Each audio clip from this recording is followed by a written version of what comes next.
ചേട്ടാ, അപ്പൊ എന്താണ് ജോജു ചേട്ടൻ ഷാജി കൈലാസ് എന്ന ഡയറക്ടറിൽ നിന്ന് പഠിച്ച ഏറ്റവും വലിയ പാഠം?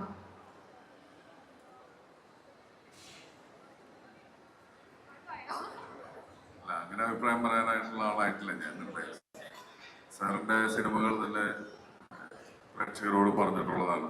നമ്മൾ കണ്ട് ശീലിച്ച ഏറ്റവും വലിയ ബിഗ് കൊമേഴ്ഷ്യൽസ് എടുത്തത് ഷാജി സാറാണ്. ഞാൻ ആ സിനിമകളൊക്കെ കണ്ടാണ് ഞാൻ വളർന്നിട്ടുള്ളത്. നമ്മളുടെ തലയിൽ ഓടിയിട്ടുള്ളത് ആ എനർജിയും ആ ഇതുമാണ്.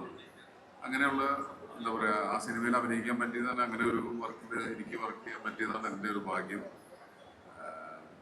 പിന്നെന്താ പറയുക, പണിയറിയുന്ന വൃത്തിക്ക് പണിയറിയുന്ന ആൾക്കാരെ കുറിച്ച് നമ്മളോടൊന്നും അഭിപ്രായം ചോദിക്കാതിരിക്കുക എന്നുള്ളത് വളരെ നല്ലൊരു കാര്യമാണ്.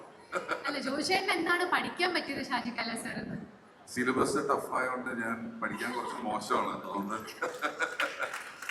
ഇതെല്ലാം വലിയ സിലബസുകളാണ്. അപ്പോൾ നമ്മൾ ചെറിയ ചെറിയ 10ാം ക്ലാസ് PDC ആ ടീമാണ്. ഷാജി സാറിനോടും ഇത് ചോദിക്കണമെന്നാണ് സൈഡിൽ നിന്നൊക്കെ വരുന്നൊരു റിക്വസ്റ്റ്. ഷാജി ചേട്ടാ, 2 വാക്ക് ഞാൻ മൈക്ക് വരാൻ പോവാണ്. ഞാൻ സംസാരിക്കാൻ എനിക്ക് പേടിയാണ്. ജോജു ആർട്ടിസ്റ്റിനെ കാട്ടിയാൽ ഭയങ്കര എനർജി തരുന്ന ആർട്ടിസ്റ്റാണ്. ഞങ്ങൾക്ക് എല്ലാം ആ വരുമ്പോഴേ ആ മരം വരുമ്പോഴേ ഇങ്ങനെ അറിയാം.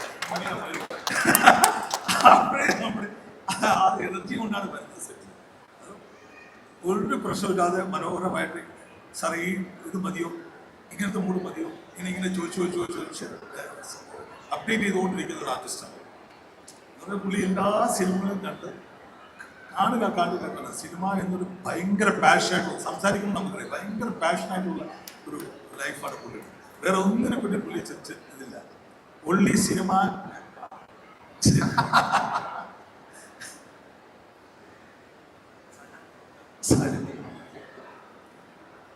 ഇവര് പറഞ്ഞതൊക്കെ തന്നെയാണ് എനിക്ക് പറയാനുള്ള ജോജിനെ കുറിച്ച്. സിനിമ ഭയങ്കര പാഷനായിട്ട് കൊണ്ടു നടക്കുന്ന ഒരു വലിയ മഹാനടൻ. പണ്ടൊക്കെ ജോജി ഒരുപാട് കാര്യങ്ങളെ കുറിച്ചൊക്കെ സംസാരിക്കരുത്, ഇപ്പോൾ ഒരു കാര്യത്തെക്കുറിച്ച് മാത്രമേ സംസാരിക്കുന്നു. അതിനൊരു പരാതിയുള്ളൂ, സിനിമ സിനിമ സിനിമ, വേറെ വഴിയില്ല. അപ്പൊ അധ്വാനിക്കുന്ന ഒരു നടനാണ്. അഭിനയത്തിന് ഇപ്പോഴും പുതിയ പുതിയ കാര്യങ്ങൾ ചെയ്യണമെന്ന് പറയുന്ന ഒരാൾ എഴുതുമ്പോൾ ഒരുപക്ഷെ ഒരു എഴുത്തുകാരനെ ഏറ്റവും കൂടുതൽ ഒരു നടൻ നായകൻ ശല്യപ്പെടുന്ന ആ കാര്യത്തിലായിരിക്കും. ഒരു സീൻ വായിച്ചു കൊടുക്കുമ്പോൾ അതിൻ്റെ ഇടയിലുള്ള അഭിനയിക്കാനുള്ള മുഹൂർത്തത്തെക്കുറിച്ച് ആ മനുഷ്യൻ ഇപ്പോഴും ഭയങ്കര ആർത്തിയാണ്. അപ്പോൾ എഴുത്തുകാരനെ സംബന്ധിച്ച് അത് വലിയൊരു പ്രശ്നമാണ്. പക്ഷെ ജോജുവിൻ്റെ കൂടെ വർക്ക് ചെയ്യുമ്പോൾ നമുക്കിങ്ങനെ ഒരു നടൻ അഭിനയിക്കുന്ന ആ കഥാപാത്രം ആയി വളർന്നാമെന്ന് കാണുന്നുള്ള സന്തോഷം. ഞാൻ ജോജുവിൻ്റെ ചെറുപ്പകാലം മുതൽ കണ്ടിട്ടുള്ള ഒരാളാണ്. ആ വളർച്ച കൂടെ നിന്ന് നടന്ന് കാണുന്ന ഒരാളാണ്. ഇനിയും വളരട്ടെ, കൂടെ നിൽക്കാൻ എനിക്ക് ഭാഗ്യമുണ്ടാവട്ടെ എന്ന് ഞാൻ പ്രാർത്ഥിക്കുന്നു. Thank you Sanjay. Thank you so much sir. അപ്പം ഇത് ഒരു